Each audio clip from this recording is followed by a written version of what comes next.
Have you ever felt alive but already forgotten? What would you do if the people you trusted the most started treating you like you were already gone? This is the story of how I lost everything and how I got it all back on my own terms. Stay with me, and don't forget to subscribe and tell me where you're watching from in the comments below. I always thought the worst thing that could happen to a person was death. I was wrong. The worst thing is being alive and realizing no one cares if you are. My name is Martha Reynolds. I'm 84 years old, born and raised in a little town in Illinois. I used to be strong, fierce even, the kind of woman who ran a household, balanced a checkbook to the penny, and held family dinners every Sunday without fail. But life has a way of peeling away your layers when you get old, slowly, quietly, until you're just a burden. I still had my mind. Oh, don't think for a second I didn't know exactly what was happening around me. It was my body that betrayed me. A slow, cruel decline from the moment they diagnosed me with that damned degenerative disease. Arthritis, heart failure, tiny strokes that left me weaker each time. But my mind, sharp as ever. At first, my children, David, Lisa, and Michael, came around often enough. Lisa would bring her kids, David would sit with me in the afternoons, and Michael, well, he always had an excuse. Work, stress, you name it. But I convinced myself it was enough, until I noticed the changes. The visits became shorter, more distracted. The conversations, less about me and more about things. Or things I owned, things they wanted. I guess Mom won't be needing that china cabinet much longer, I overheard Lisa say once, laughing nervously. David talked about selling the house to help cover costs. Michael mentioned power of attorney. Just to help with the bills, Mom, nothing serious. I smiled. I nodded. I said yes to their faces and cried when they left, because even though I was still breathing, still feeling, still here, they were already dividing me up. I wasn't their mother anymore. I was inventory. One evening, after they'd left, I sat in my living room, alone with the clock ticking too loudly on the wall. I looked at the photographs, birthdays, graduations, weddings, moments when I mattered, when I wasn't just a body in a chair. I realized then, in that hollow silence, that my fight wasn't against my illness. It was against invisibility. They forgot that I built the ground they walked on. They forgot who made their Christmas mornings magical, who sat up with them through fevers and heartbreaks, who sacrificed every dream for their comfort. And now, they wanted the couch I bought, the jewelry I wore, the house I cleaned, the money I saved, but not me. Not really. I wasn't ready to let go yet, but it didn't seem to matter anymore. At night, I'd lie in bed, listening to the house creak and moan, and wonder if it was crying with me. Maybe it knew what I refused to admit. I was becoming a ghost in my own life, the kind of ghost no one notices until it's too late. And the worst part? I still loved them. Despite everything, that was my curse. But curses, I would soon learn, could be broken, and mine was just getting started. After months of half-hearted visits and quick goodbyes, it happened. A Sunday afternoon, the kind we used to spend laughing around the dinner table, now reduced to tense conversations over lukewarm coffee. David was the one who said it first. Mom, we've been thinking, maybe it's time we got you some help, a professional caregiver, someone who can be here full-time. Lisa chimed in, trying to soften the blow. You deserve proper care, Mom. We can't be here all the time.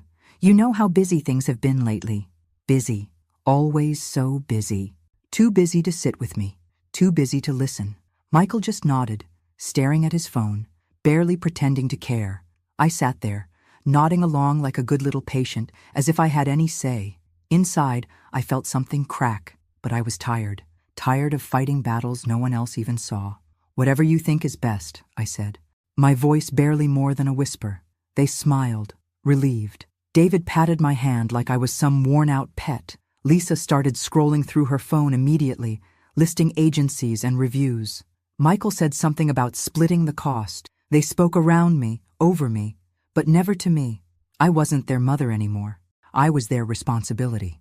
As they planned, I stared at the vase on the coffee table. It was a wedding gift from my mother. Delicate, beautiful. It had survived decades of moves, fights, laughter, and life. Now it sat in front of me, just like I did, fragile, forgotten, and at risk of being discarded. That night, I lay awake, staring at the ceiling.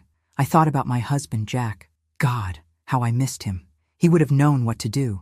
He would have fought for me. But Jack had been gone for 15 years, and the kids I raised weren't those bright-eyed babies anymore. They were busy, tired adults, weighed down by mortgages, deadlines, and dreams that no longer included me. I became scenery, a chair in the corner, a reminder of mortality they preferred not to look at for too long. The worst part was the shame.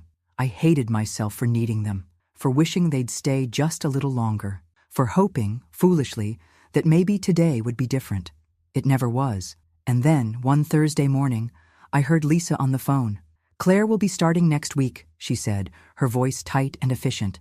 "She comes highly recommended. Full-time coverage. That should take care of everything. Take care of everything." Like I was a chore on a checklist, I stood quietly in the hallway, listening. Not a single word about how I might feel. Not a single thought about what I wanted. The only thing I knew for sure was that the next chapter of my life was no longer mine to write, or so I thought. But life, as I would soon find out, had other plans. The morning Claire arrived, the house felt colder than usual. Maybe it was just me, my nerves, the aching truth that even my own children had decided I needed a stranger to care for me. Or maybe it was the way the light hit the kitchen table, dust swirling in the air like tiny ghosts of everything I was losing. The doorbell rang. Lisa answered before I could even think about getting up. And then, there she was, Claire. Young, much younger than I expected. Maybe late 20s with kind eyes and a warm, open smile that didn't seem forced like everyone else's. She wore simple jeans, a soft sweater, and her brown hair was tied back in a loose ponytail. No heavy makeup, no fake sweetness dripping from her voice. Just real. "Hi, Mrs. Reynolds," she said, stepping inside like a breeze. "I'm Claire. It's so nice to meet you." Her voice wasn't loud. It wasn't pitying. It was kind, calm, human. Lisa did all the talking, of course, bustling around, explaining schedules and medications like she was dropping off a package, not a person. I barely listened. I just watched Claire, and she watched me, really watched me. Not my wheelchair, not the pill bottles on the counter. Me. After Lisa left, with her usual flurry of keys jangling and promises to check in later, the house went quiet. Claire turned to me and smiled. Not the professional plastic smile I'd come to expect, but something warmer. "Mind if I sit with you for a bit?" she asked. No one had asked me that in a long time. I nodded. She pulled a chair close, not across the room like the others did, but right next to me, where she could lean in and talk like I was, well, like I was still worth talking to. At first, I was stiff, cautious. I answered her questions with short, polite replies. How long had I lived in this house? What was my favorite memory here? What kind of music did I like? Simple questions. But no one had asked me simple questions in years. They only asked about my insurance, my will, my health. Claire didn't rush. She listened, really listened. When I mentioned that I used to love dancing, she laughed and said, "You've got that sparkle, Mrs. Reynolds. I bet you were the life of the party." I surprised myself by smiling. We sat for hours, just talking. Or rather, I talked, and she made it feel like it mattered. Later that afternoon, as she prepared tea for us, she told me about herself. She grew up hard, she said. No father around. A mother who worked 3 jobs just to keep a roof over their heads. She'd seen what loneliness did to people. She knew how easy it was to feel invisible. "I see a lot of myself in you," Claire said, setting the tea down gently beside me. "You're stronger than they give you credit for." My throat tightened. No one had said I was strong in a long, long time. That night, after she left, I sat by the window and looked out into the darkness. The house felt different, less like a tomb, more like a place where someone, still lived. For the first time in months, I didn't dread tomorrow. I found myself looking forward to seeing Claire again, to hearing her voice cut through the heavy silence. The next day she came back, and the next, and the next. Each visit, she brought something small, a flower from her walk, a new book she thought I'd like, a homemade cookie still warm from the oven. Tiny gestures, but they built a bridge back to something I thought I had lost forever. Hope. In the mornings, we would sit in the garden, sipping coffee as the sun warmed our faces. In the afternoons, we would play cards, laugh about the silly things, share stories that made me feel young again. When the pain got bad, she was there, not just with medicine, but with presence. When I cried, missing Jack or feeling the sting of abandonment, she listened without rushing me. With Claire, I wasn't a burden. I wasn't a problem to be managed. I was a person. One evening, as she tucked a blanket over my legs, she said quietly, "You're not alone, Mrs. Reynolds. Not while I'm here." And for the first time in what felt like a lifetime, I believed it. Maybe Claire wasn't just my caregiver. Maybe she was my second chance at not being forgotten. It was a Tuesday, the kind of day that should have meant nothing. The sun poured through the windows, golden and warm, and for a moment, everything almost felt normal. Claire had made lunch, chicken salad, soft bread, lemonade with too much sugar, just the way I liked it. We laughed about something silly she'd seen on the news. I remember feeling light, almost happy, and then everything tilted. One minute I was reaching for my glass, the next the room spun violently around me. My vision blurred. The chair fell away from under me. I heard Claire's voice, sharp with panic, calling my name. I tried to answer, but the words got stuck somewhere deep inside me. Then darkness, heavy, complete. When I opened my eyes, the world was a stranger. Fluorescent lights buzzed overhead, cold and clinical. The walls around me were stark white. No familiar furniture, no pictures, no home. I blinked, trying to piece together where I was, what had happened. A nurse noticed I was awake and shuffled over. "Good morning, Martha. You're in Shady Grove Care Center. You've been here 2 days. Try not to move too much." Shady Grove Care Center. A name so sanitized, it made my stomach twist. I tried to sit up, panic rising like a flood, but my muscles were too weak. "Where's Claire?" I rasped, my throat dry as sand. "She's not allowed back here," the nurse said briskly, adjusting my IV. "Your children made the arrangements. They signed the consent forms. You'll be staying with us now." I stared at her, my mind racing to catch up. Arrangements? Consent forms? No one had told me. No one had asked me.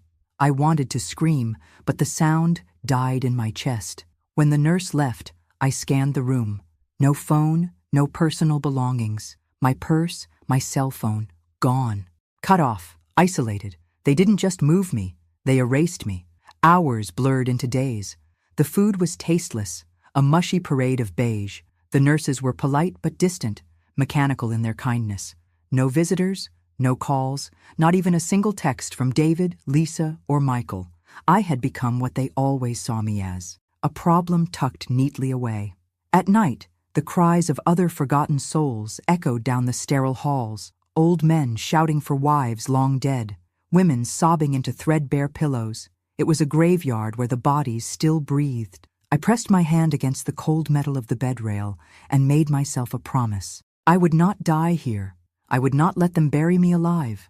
But as the hours dragged on, hope thinned, until one afternoon, just when I thought I might slip into the silence for good, a figure appeared at the door. Claire. She wasn't supposed to be there, but somehow she found me. She slipped inside quickly, pressing a finger to her lips to hush any questions. Her face was pale, eyes wide with fear and fury. "I'm so sorry, Mrs. Reynolds," she whispered, gripping my hand tightly. "They didn't even tell me. I came by the house and it was empty. I had to fight just to find out where they sent you." Tears welled up in my eyes. She was here. She still cared. "You still have rights," Claire said fiercely. "They can't just leave you here." For the first time since waking up in this whitewashed prison, I felt a spark inside me, a tiny, stubborn flame. I wasn't alone, not yet. Claire promised she'd come back every day, that she'd find a way to get me out. I didn't know if I believed her, but I wanted to. I needed to. As she squeezed my hand one last time before slipping away again, I realized something. My family had abandoned me without a second thought. But somewhere out there, at least one person was still fighting for me. It wasn't the people who shared my blood. It was the one I least expected, and that small, impossible fact gave me enough strength to survive another night. The days at Shady Grove stretched out like endless gray ribbons. Mornings bled into afternoons, afternoons into long, sleepless nights. The clock on the wall seemed to move slower here, ticking out a sentence I hadn't agreed to serve. Most of the other residents barely spoke. Some stared blankly at the walls. Others cried out in confusion, lost in memories no one else could see. I became one of them, another forgotten figure in a sea of wheelchairs and hospital gowns. My children? They didn't come. Not once. No cards, no phone calls, not even a voicemail. Maybe they thought I wouldn't notice. Maybe they didn't care if I did. But Claire showed up. Every single day. She wasn't allowed inside officially. Visitors were restricted, rules wrapped in red tape and polite apologies. But somehow, Claire found ways to sneak in. A friend who worked a shift, a nurse who owed her a favor. Each morning, like clockwork, I would hear a soft knock at my door, and there she'd be. Sometimes she brought books, old worn novels with cracked spines that smelled like home. Sometimes it was a crossword puzzle, or a candy bar hidden in her bag. Other times, it was just her presence. We would sit by the small, barred window, sharing the quiet. She'd read aloud, her voice soft and steady, weaving stories into the stale air. Or she'd just listen, really listen. I told her things I hadn't spoken aloud in years, about Jack, about our early days scraping by in a tiny apartment over a hardware store, about the first time I held David in my arms, scared out of my mind and happier than I'd ever been, about the loneliness that crept in when everyone else's lives moved on and mine stayed still. She made me feel seen. She made me feel real. Even small things, the way she adjusted my blanket without being asked, the way she smiled at me like I was still worth smiling at, wove tiny threads of hope back into my heart. I didn't realize it then, but those quiet, stolen afternoons with her were building something inside me. Something stronger than anger, stronger than grief. I might have been buried alive by the people I loved most, but with Claire beside me, I would claw my way out, and soon I would remind them all exactly who Martha Reynolds was. Freedom didn't come in a grand, triumphant moment. It came in paperwork, in quiet negotiations, in signatures scratched onto official documents that felt more like a resurrection than a release. Claire worked tirelessly behind the scenes. She spoke with doctors, pulled medical reports, consulted patient rights advocates. Turns out, you can't just toss a woman into a nursing home against her will, not if she's still lucid, still capable. It took weeks of waiting, hoping, and fighting the fear that it might all fall apart. But one cold Thursday morning, a caseworker handed me a stack of forms and said the words I never thought I'd hear. "You're being discharged, Mrs. Reynolds." I didn't cry. Not there, not where they could see me. But inside, I was screaming. Claire helped arrange everything. No way was I going back to the old house, the one my children had already started treating like a corpse awaiting burial. Instead, she suggested one of the apartments Jack and I had bought years ago as an investment, still untouched, still mine. The taxi ride to the apartment was a blur. My heart raced with a strange mix of terror and hope. Claire walked beside me, her hand light but steady on my arm. "You're free now," she whispered as we stepped out onto the cracked sidewalk. The building was old but sturdy, the red bricks chipped in places, the lobby heavy with the smell of floor polish and forgotten dreams. But it was mine, or so I thought. The key still fit the lock, the door creaked open, and what I found inside nearly dropped me to my knees. Stacks of paperwork littered the kitchen counter. Contracts, sale agreements, legal notices. At first, I couldn't make sense of it. Then Claire picked up a folder, flipping through it quickly. Her face hardened. "These are property sale agreements," she said, voice low and shaking. "And power of attorney documents. Look." She held up a page. "Signed by you. Except, it's not your signature." "Is it?" I stared, my hands trembling. No, it wasn't. The handwriting was careful, practiced, but not mine. A poor imitation. The kind someone thought an old, forgotten woman wouldn't catch. Michael's name was everywhere. David's too. And Lisa's husband, the lawyer. Of course, they had been busy. Arrangements were already underway to liquidate everything. The house, the apartments, the antiques. They hadn't even waited for me to die.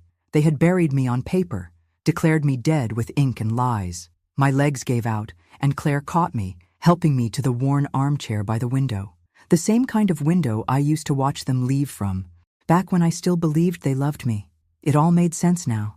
They hadn't been caring for me. They had been managing their future assets. God, how blind I had been. I should have seen it coming. The way they looked at the house like it was a prize. The way they spoke of me in past tense when they thought I couldn't hear. The betrayal burned hotter than any fever. But beneath the grief, something harder took root. Something colder. Claire knelt beside me, her face fierce. "We can fix this," she said. You still have the power. You still have time. Time. A gift I never thought I'd have again. I closed my eyes, let the rage and pain wash over me, and then drew a deep, steadying breath. They stole my trust. They stole my dignity. But they would not steal my ending. Not while I still had a breath left to fight. The next morning, the first thing I did was call my lawyer. His name was Mr. Whitmore, a man I'd known for decades. He handled Jack's will after he died, helped me set up trusts for the kids when they were young. I trusted him, at least more than I trusted anyone else right now. When he answered, his voice was cautious, polite. "Martha, it's been a long time. Too long. I need to change my will," I said, my voice steady. Immediately, there was a pause. "There. Of course. Are you sure you want to?" "I'm sure," I cut him off. "Bring the paperwork. Today." Within hours, he was standing in the living room of that little apartment, papers tucked neatly into his leather briefcase. His face showed nothing, but I could feel the questions buzzing under his skin. He didn't ask them. Maybe he already knew. Maybe he had seen this kind of thing before. Families who picked the bones clean before the body was even cold. Claire sat quietly in the corner, her hands folded in her lap, face pale. She didn't know why I had called him. Not yet. I took a deep breath and began. "I want to revoke the old will completely. Wipe it clean." Whitmore nodded slowly, pulling out a thick folder. "And who will inherit your estate now?" he asked. I turned to Claire. She looked up at me, confusion flickering in her eyes. "She will," I said, my voice strong. Claire's mouth dropped open. "Mrs. Reynolds, no, I can't, you can't." She stumbled over the words, hands fluttering helplessly. "Yes, I can," I said firmly. "And I am." She tried again, standing up, tears already welling. "I never wanted anything from you. I just wanted you to be safe, to have someone." I reached for her hand, gripping it tightly. "And you gave me that," I whispered. "You were the only one who stayed, the only one who listened, the only one who made me feel like I mattered when everyone else just wanted to forget me." She shook her head, tears slipping free. "I don't deserve—" "You do," I said, fierce now. "I'm not doing this out of gratitude, Claire. I'm doing it because I choose to, because you are family, whether you realize it or not." Mr. Whitmore cleared his throat gently. "I'll need you to sign here, Martha," he said, sliding the papers across the table. My hand trembled a little as I picked up the pen, not from weakness, but from the sheer weight of the moment. I wasn't just changing a piece of paper. I was reclaiming my life. I was deciding for the first time in a long time who was worthy of the legacy Jack and I built from nothing. I signed each page carefully, deliberately. When it was done, Whitmore packed everything away, his expression unreadable. "It's official," he said. Claire sat back down heavily, her face pale with shock. I squeezed her hand again. "It's yours now," I said softly. "All of it." The family I birthed had chosen greed over love. Claire, a stranger, had chosen loyalty without expecting a single thing in return. And that mattered. It mattered more than blood, more than tradition, more than appearances. It mattered enough for me to rewrite the end of my story, not as a victim, not as a forgotten relic, but as a woman who chose love, in whatever form it found her. The bitterness I felt for my children didn't wash away. It hardened, crystallized into something sharp and permanent. I wouldn't forget what they had done. I wouldn't forgive it either, but I would move forward without them, and I would make damn sure that, in the end, they would understand just how completely they had lost me, because this time it was my choice, and there was no going back. I wasn't about to let them hear it from a stranger. No, I wanted them to know it came straight from me, while I was still here, still breathing, still strong enough to watch them squirm. After the papers were finalized, I told Mr. Whitmore to call my children, arrange a meeting. Bring them all into the same room. "I want them to know exactly what they lost," I said, my voice steady.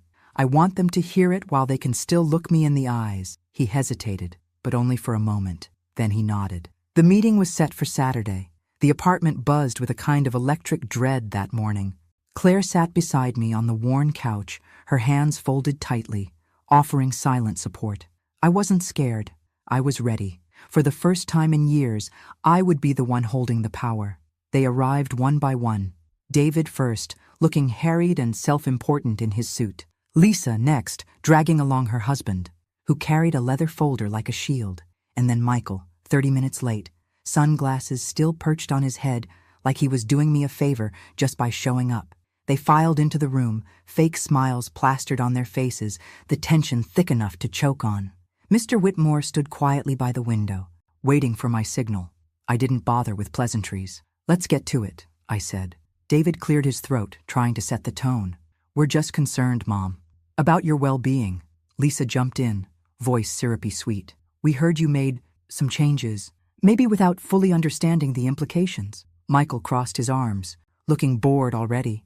"Claire's been influencing you, hasn't she? We're your family. You can trust us." I almost laughed. Trust. They had sold my trust for pennies the second they put me in that hellhole. Instead, I leaned forward, my voice low and clear. "I am perfectly capable of making my own decisions. In fact, I've made a few you might find educational." Mr. Whitmore opened his briefcase and pulled out the new documents. "You have been removed from the will," I said, savoring each word.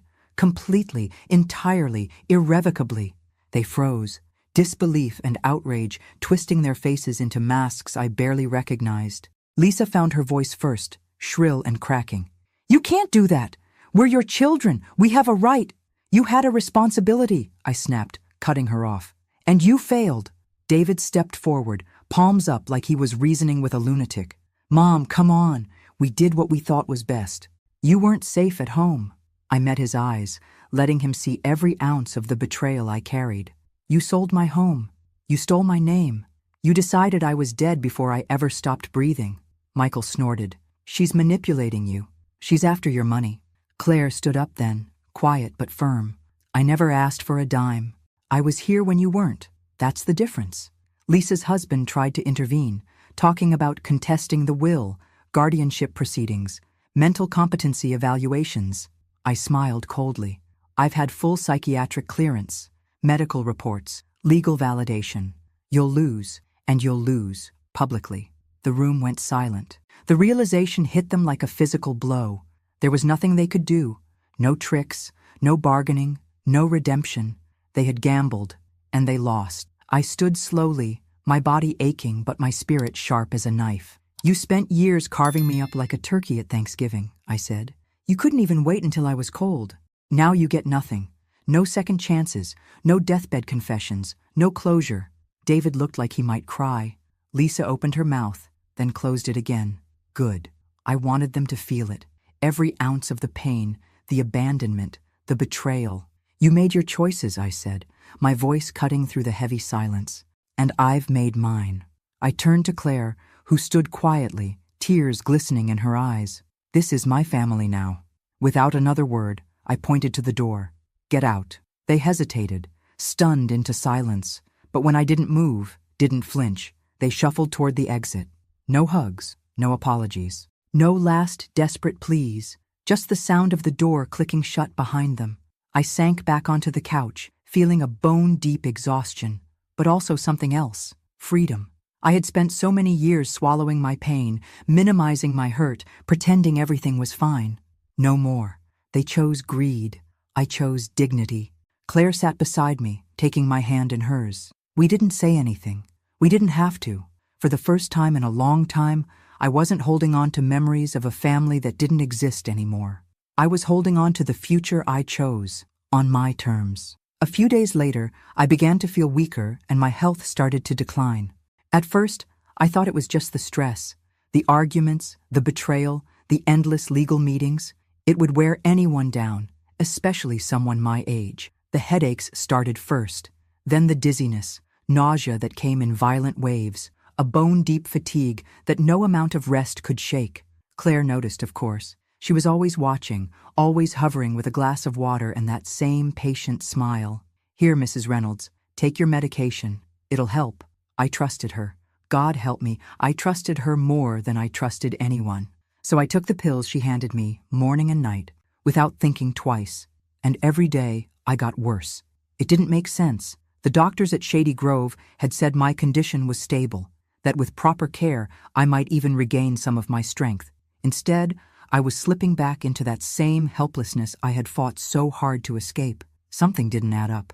One afternoon, sitting by the window, I stared down at the little white pills Claire had placed in my hand. They looked off. different from what I remembered. My heart thudded painfully in my chest. I closed my fingers around them instead of swallowing, slipping them into the pocket of my robe when Claire turned away. That night, I didn't take them. I just lay there, staring at the ceiling, feeling the familiar panic rise. But morning came, and for the first time in weeks, I didn't wake up drowning in nausea. The headache was still there, a dull throb, but my mind felt clearer, stronger. I tested it again the next day. Skipped the pills, and again, better. Not perfect, not cured, but better. A chill ran through me. I started hiding the pills each time Claire brought them. I tucked them into an old tea tin in the back of the kitchen cabinet, counting each one carefully. After a few days, I compared them to the medications I had been prescribed at Shady Grove, the ones I kept locked in a drawer, untouched since I left. There were differences, tiny, subtle differences in the color of the capsules, the markings on the tablets, differences that a trusting, tired old woman might miss, but not anymore. I sat at the kitchen table, staring at the 2 sets of pills laid out in front of me. Side by side, the truth was impossible to ignore. Claire had been giving me something else, something that made me weaker, more dependent, more grateful for her help. My heart shattered in my chest. Claire, my savior, my friend, my only family, had been poisoning me. I wanted to believe there was some other explanation, some mistake, some misunderstanding, but deep down, I knew better. The realization clawed at me, leaving raw, bloody wounds where trust had once lived. I had let her in. I had given her everything. And now, I didn't know who she really was, but I intended to find out. Because if there was one thing I had learned, it was this. No one, not family, not friends, not even the ones who saved you, was above suspicion. Not when you had something they wanted, not when survival was the only thing left to fight for. The hardest part wasn't the waiting. It wasn't the pretending. It was smiling at Claire, or Rachel, or whatever her real name was, and acting like I was still the same foolish old woman who trusted her with everything. I knew I had to be careful. If she sensed anything, if she got even the slightest hint that the game was up, she'd be gone, just like that. So I put on my best performance. I smiled when she brought me tea. I nodded when she adjusted my pillows. I let her think I was still weak, still blind. And then, casually, I said, "You know, Claire, I've been thinking, maybe it's time I met with Mr. Whitmore again. There are a few things I want to add to the will." Her face froze for a fraction of a second before she caught herself. "Oh, sure," she said too brightly. "I can call him for you. I'll handle it." I nodded, pretending to be grateful. But days passed, and no Mr. Whitmore. Every time I asked, Claire had a new excuse. "He's busy, Mrs. Reynolds. He said he'll call back." I left a message. "I'm sure he's just tied up." Lie after lie, wrapped in syrupy concern. I knew then. She wasn't going to let me reach him, not if she could help it, so I insisted. "I really want to finalize a few things for you, Claire," I said sweetly. "Some special instructions. I'd feel better knowing it's all taken care of." That seemed to ease her suspicion. Her greed overpowered her caution. The next morning, I called Mr. Whitmore myself, when Claire went out to run errands. My hands shook dialing the number, but I pressed through. When he picked up, I didn't waste a second. "I need you here tomorrow," I said. "Alone." He didn't argue. The next day, just after breakfast, Mr. Whitmore arrived. Claire made an excuse to go for a walk, thinking I was about to hand her the keys to my life. As soon as the door closed behind her, I turned to him. "I need to change everything," I said, my voice shaking with fury barely held in check. "And I need you to find out who she really is." Whitmore's face darkened instantly. "You suspect foul play?" he asked carefully. "I don't suspect," I said. "I know." He nodded once, decisive. "I'll start an investigation immediately. But Martha, if you think she's dangerous, you shouldn't stay alone with her." I smiled grimly. "I can handle one more day," I said, "and I want her to stay close. If she realizes I know, she'll disappear. I want her to pay for what she's done to me." Whitmore hesitated, but finally agreed. He left quickly, promising to move fast. The next 24 hours were the longest of my life. Claire returned that afternoon, all smiles and concern, completely unaware of the trap closing around her. I played along, but inside, I counted the hours, the minutes, the seconds, and then, finally, the next morning, a sharp knock on the door. Mr. Whitmore stepped inside, his face grim.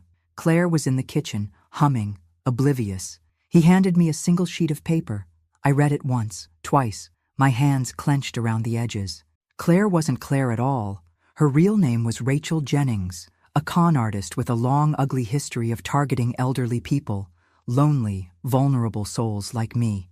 She had drained bank accounts, forged documents, isolated her victims until there was no one left to save them, and I had given her everything. Tears burned my eyes, but I forced them down. Not now, not yet, because now I knew the truth, and now it was my turn to choose what came next. Mr. Whitmore leaned in close after handing me the report, his voice low and urgent. I've already contacted the authorities. The police are on their way. Mrs. Reynolds, stay calm. They'll handle it. I nodded, clutching the paper tightly in my lap. A part of me, a small, savage part, relished the idea of seeing her face when the police walked through that door. But life, as always, had other plans. From the kitchen I heard it, the unmistakable sound of a glass shattering on the floor. Then silence. Too much silence. I turned just in time to see Rachel, not Claire, bolt through the back door, her footsteps frantic against the cracked pavement. Gone. Just like that. Whitmore cursed under his breath and rushed to the phone, informing the police of her escape. But I didn't move. I just sat there, staring at the door swinging in the cold morning breeze, feeling the betrayal settle deeper into my bones. Rachel Jennings, the woman I trusted with my life, a thief wearing the face of a savior. Whitmore came back, calmer now. It's all right, he said. We have everything we need. Witness testimonies, forged documents, surveillance footage from the pharmacy where she altered prescriptions. She won't get far. The case was handed off to the police, quietly. No sirens, no flashing lights, no public spectacle. Just cold, swift justice unfolding behind the scenes. I still had one more thing to do. I instructed Whitmore to remove Rachel, Claire, from the will immediately. I wasn't about to let a ghost inherit my life's work. The new paperwork was signed that same afternoon. Clear, final. And for my children, the ones who had thrown me away like yesterday's newspaper, I left something special. Not property, not money, not apologies. An envelope, a simple, unassuming envelope. Inside, a single note, handwritten in my neat, steady cursive. Don't worry about dividing what was mine. I've already taken care of it. No signatures, no explanations, just the cold truth, wrapped in finality. They wouldn't get a dime. Not because Rachel tricked me, not because of some stranger's betrayal, but because of their betrayal, because they abandoned me, because they let their greed outweigh their love, because I saw them for who they really were, and decided they weren't worthy of the legacy I had built. The apartment was silent again after Whitmore left, the kind of silence that didn't ache, didn't press down on my chest. It felt clean. It felt like victory. Rachel was gone. My children were gone. And for the first time in years, I was standing in the wreckage they left behind, not broken. Weeks slipped by like leaves in the wind, slowly at first, then faster as life found its rhythm again. I lived quietly, tucked away in that modest apartment, savoring each morning like it was a prize I had fought hard to win. And then, one bright Friday afternoon, Mr. Whitmore called. His voice held a rare note of satisfaction. Rachel Jennings has been arrested, he said, caught trying to pull the same scheme on another woman across town. I closed my eyes, letting the words settle deep inside me. Not with bitterness, not with vengeance, but with peace. Justice had found her. Not in a courtroom packed with reporters, not in some dramatic showdown. Quietly, efficiently, completely, the way real justice should, the way I deserved. But that wasn't the only miracle. In the days that followed, something even more astonishing began to happen. I got better. At first, it was small things. I woke up without that crushing nausea. I could sit up longer, move more freely. My headaches lessened. The dizziness faded. The doctors were baffled.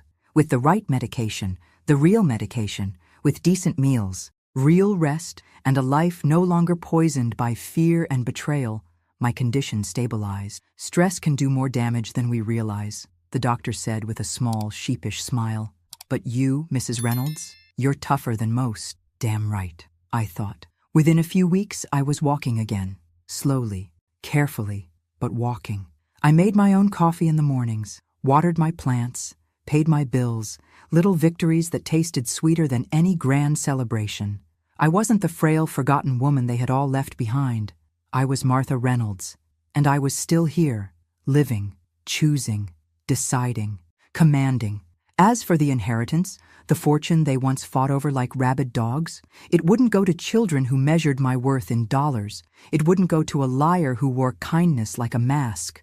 No, it would go to causes that mattered, to shelters that housed the forgotten, to scholarships for girls like I once was, fierce, scared, desperate for a chance, to people who needed a hand to lift them, not a hand to take from them.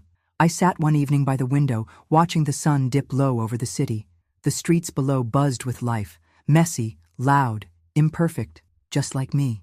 I thought about Jack, and for the first time in years, I didn't feel the hollow ache of his absence. I felt gratitude for the life we built, for the strength he taught me, for the voice he helped carve into my soul, a voice that had risen from the ashes, clear, unbreakable, still mine. I smiled to myself, the kind of smile that comes when you know, truly know, that you survived what was meant to destroy you. Not as a ghost, not as a victim, but as the woman I had always been, Martha Reynolds, alive, free, and finally, in control of my own ending. Thanks for listening. Don't forget to subscribe and feel free to share your story in the comments. Your voice matters.